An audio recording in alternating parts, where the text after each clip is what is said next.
everyone to this farmers market presentation. I'm going to go ahead and introduce myself. My name is Laura Gottschalk. I am an AmeriCorps Vista. It's a volunteer in service to America. It's like the Vista program is an AmeriCorps program. It's similar to the Peace Corps, if you've heard of the Peace Corps. Except I don't have to travel to another country, and I only have to serve for 1 year.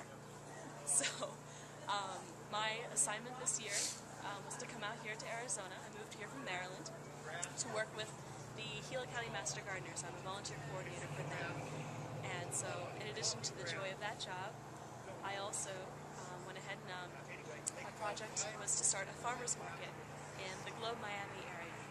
So I spent the past 5 months talking to interested parties, people who'd like to get involved, and now we have an advisory board. So Casey Bizanovich is our president of the Globe Miami Farmers Market. Pat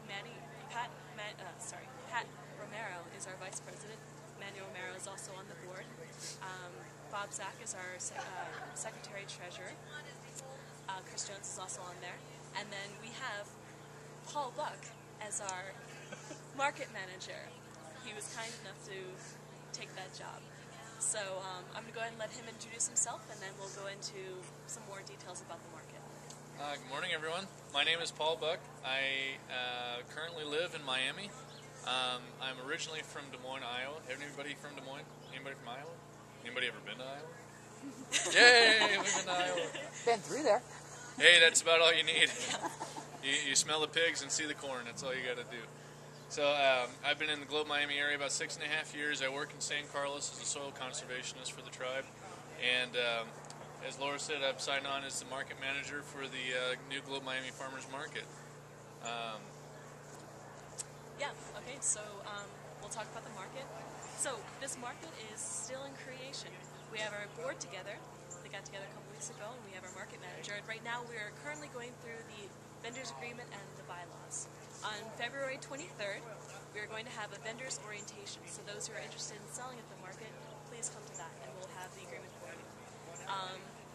To go over a few details, the tie-in to the workshop today as backyard growers, we're hoping to have, in addition to a vendor table, so if you want to come as a full-time grower and have your own table, then you can be all set. Contact Paul and he'll get you lined up. If you want to commit to the whole season, otherwise it's $10 a day. And if you want to just come and sell the 5 cucumbers that you have in your backyard, we have a couple co-op tables set up. So you have a bunch of people that said, I don't want to commit to a whole season, that's a lot. I don't have that many tomatoes to go around for everyone. So we're going to have a couple co-op tables where you can just say, okay, I'm just bringing my 3 tomatoes for today. I'll sell them, see if they go, people like them. Maybe I'll come back another day. So with that, we're still trying to work out prices, but we're guessing between $2 to $3 to come out for the co-op table. The fees for the market pretty much cover our expenses. As you know, or maybe you may not know, starting a farmer's market is not quite as easy, I guess, as it seems. It's not just people showing up. We have to buy tents, so we have shade for everyone. We have to buy advertisements so people can find out. Hopefully, with the vendors that come, we like to be able to say we have this many customers coming, so we have a nice balance. So we don't have 10 vendors showing and only 5 people, coming to buy. So the money goes towards the advertising as well. But we're hoping to cut the deal for the co-op table just because we're just coming out for a little bit, sell whatever you bring. Some other things.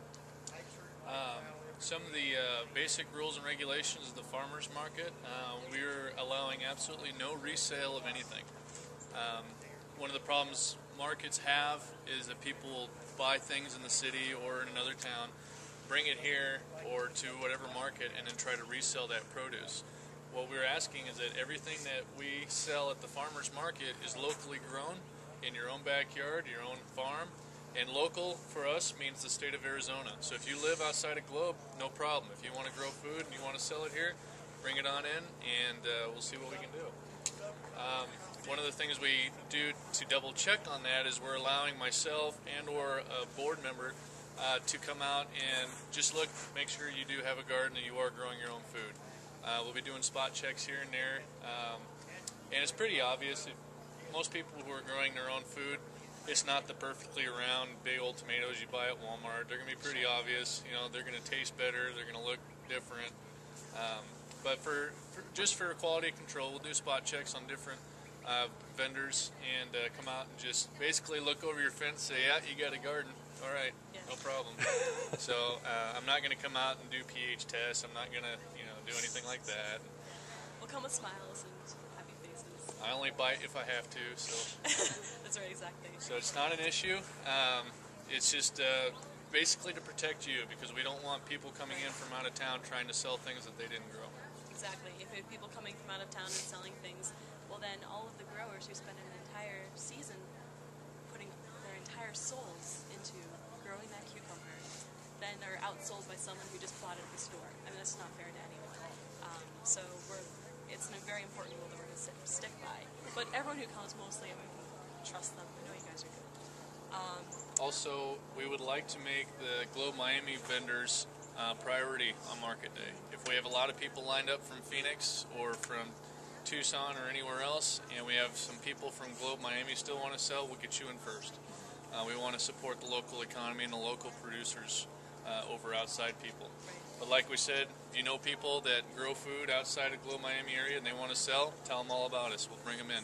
We'll hopefully have more than plenty of room this year, especially this year just starting, and get off the ground that way. Definitely. Another point that I want to mention, actually, in the last group, Ursula Donovan is our Women, Infant, and Children's Coordinator, the WIC program. She also takes care of the Senior Coupons program. And I'm glad that she mentioned this last presentation. She has a partnership with the Payson Farmers Market right now, and hopefully we're going to get her involved with the Globe Miami Farmers Market to bring out women and infant and children, women who are on that program right now, to be able to have coupons to be able to buy produce at the market. And we're going to have senior coupons to hand out as well. So that's another guarantee for customers. And then, let's see. Oh, dates. So opening day for the farmers market is June 25th, and closing day is October 1st. So it's I'm sorry? The location? That's going to be at the Patriots Park at City Hall. Patriots Park? Veterans Memorial Park, I'm sorry. Right in front of City Hall. The park out there with the locomotive. Yeah. We're going to be set up right there in that park. So it's going to be downtown. Close to all the businesses, walking distance hopefully for a lot of people. And we have, right now, it looks like plenty of space for everybody. And then we got playground equipment, bring the kids. You can bring your pets, whatever you want. So it's still open market. June 25th, you said? June 25th is opening day. So it's, I think it comes out to 16 sales weeks. Yeah, for 23rd, again, if you want to be the vendor's orientation, if you want to be a vendor. And we'll open up to questions now if you guys have any questions.